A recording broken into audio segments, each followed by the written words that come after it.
want to go back from the very beginning and ask you about your childhood and upbringing. I mean, since you played professionally for 11 years, what beliefs did your parents teach you at a very young age that allowed you to, I guess, confidently pursue and compete at a professional level?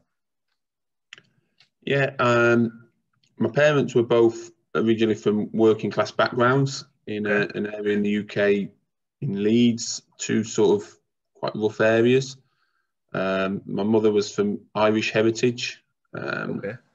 and they had a solid work ethic themselves and did well for themselves. My mother was went on to be a midwife and a successful midwife that got promoted over the years, managed the team of staff. My father originally worked in sales, but Oh, came wow. Okay. to managerial level. So they had solid work ethic and beliefs in them, but also family orientated. Mm-hmm. So I was the youngest of two boys. So from my point of view, I had a big brother who was 3 years older than me that I always aspired to sort of be like, always aspired to compete with. Wow. And we were both brought up to work hard, and that was in school. Yeah.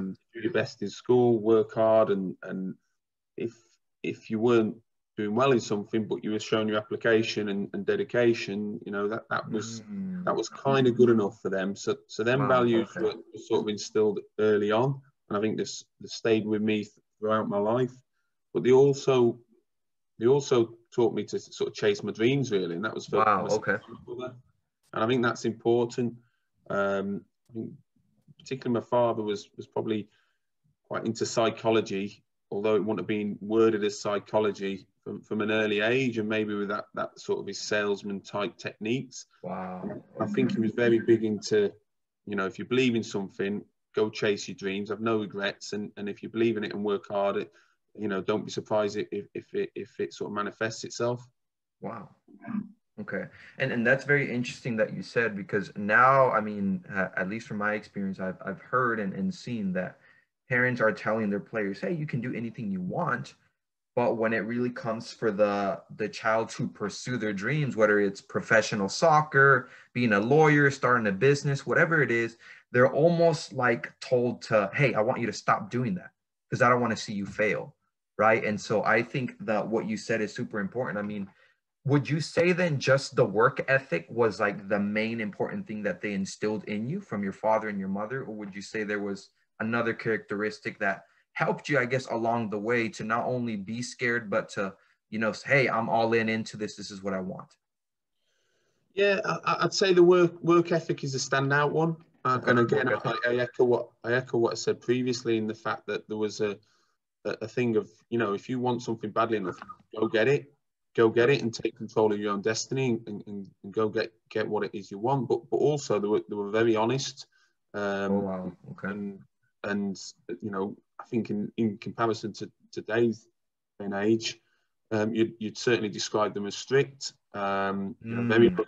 very loving. So you know, there was certainly a strong foundation of love there and TLC that was required.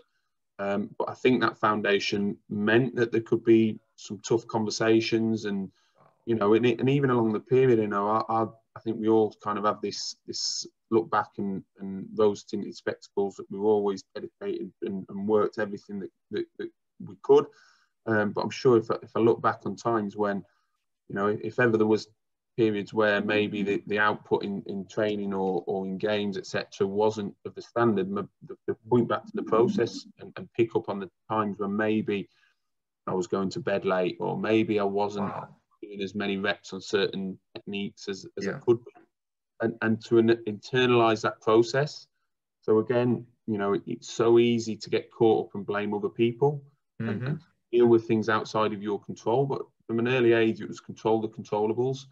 Don't Wow. come home and talk about so and so doesn't like me, so and so prefers that person over me, the teacher is on at me, Yeah. or you know, it weren't my fault, my pencil snapped. Not good enough. It was a case of take care and take ownership of what your is in your responsibility and in your control.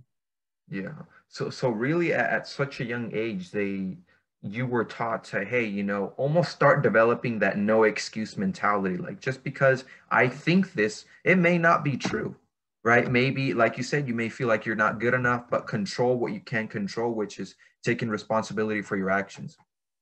Um, Absolutely. yeah. Okay. So let's say